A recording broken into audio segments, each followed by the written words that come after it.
Баршаңызға сәлем достар, каналыма қош келдіңіздер. Жаздың аптап ыстығында шөліңізді қандыратын салқын айстея жасаймыз. Бұл сусын өте сұранысқа ие шайлардың түрі. Ең алдымен 2 апельсиніміз бен лимонымызды жақсылап жуып аламыз және суымызға 1 шай қасық сода салып 5-10 минутқа қойып қоямыз. Сода өзінің жұмысын атқарғанша. Содан соң апельсинімізден бастаймыз, қабығынан ажыратып аламыз. Мінекей дәл осылай апельсиндарымызды жақсылап қабығынан ажыратып алатын боламыз.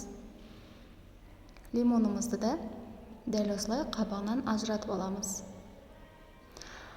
Қабықтарымызды тастамаймыз, қабықтарымыз бізге қажет болады. Қалауыңызша жеміс түрлерінен пайдалансаңыз болады. Мен алмадан азғантай қосатын боламын. 3-4 алманы осылай дәндерінен ажыратып, осылай турап аламыз. Дәл осы кезде газға су қойып қойғанмын. 8-9 литр суды қайнатып жатырмын. Мінекей суымыз да қайнап қалды. Міне дәл осылай туралған жемістерімізді қайнап тұрған суымыздың үстіне қабықтарымызды салудан бастаймыз. Сонан соң алманы да салып жіберетін боламыз. Шекерді де өз қалауыңыз бойынша саласыз. 2 бокал шекер салсаңыз өте дәмді шығады. Мінекей суымызда 5 минуттай қайнау керек. Дәл сол кезде апельсиндарымызды осылай турап блендерге салатын боламыз. Блендерден салып жатқан кезде осылай дәндерін теріп алып тастаймыз. Себебі дәндер араласып кетсе, сусынымыздың дәмін бұзатын болады. Дәмі қышқыл себебі дәндерінің. Дәл осылай екінші апельсинімізді де дәл осылай турап алатын боламыз. Оның да арасындағы дәндерін алып тастап, блендерге салатын боламыз. Лимонымызды да осылай турап, ішіндегі дәндерін алып тастаймыз. Мінекей блендермен жақсылап езіп алатын боламыз, айналдырып. Мінекей жақсылап осылай блендермен айналдырып аламыз.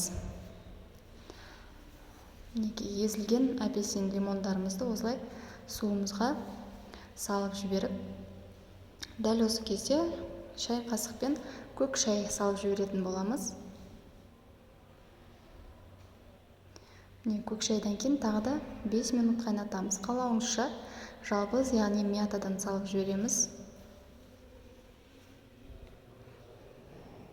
Мінекей осылай ыдысымызға, яғни шайнекке мен құйып жатырмын бір бөлігін. Бұл айстеяны асығып тұрған кезде, яғни шай ретінде ыстықта ішсеңіздер де өз қалауларыңыз. Түсінің өзі тәбетіңізді ашады, өте керемет болып шықты. Иісі де, дәмі де кәдімгі айстеядан ешқандай айырмашылығы жоқ. Айстеядан да асып түсті десем қателеспеймін. Мінекей дәл осылай ыстықтай тұтынсақта болады. Ыстық шай ретінде. Түсінің өзі керемет шықты. Жасап көруге кеңес беремін.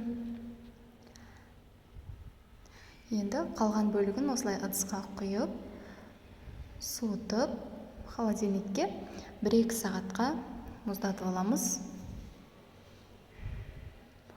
Бұл айстеяны, яғни мұздатып ішсеңіз шөлді өте қандыратын болады. Мінекей мен стакандарға осылай мұз салып жіберіп, мұздатылған айстеяны құйып жатырмын. Балаларыңызды өте сүйсініп, қайта-қайта сұрап ішетін болады. Жасап көруге кеңес беремін. Жасап көріңіздер. Үй жағдайындағы салқын айстея. Достар, каналыма тіркеліп, лайк басып қоңырауша белгісін басуды ұмытпаңыздар. Сіздермен болған мен Гүлжаз. Қарапайым рецепттермен бөлісуге дайынмын.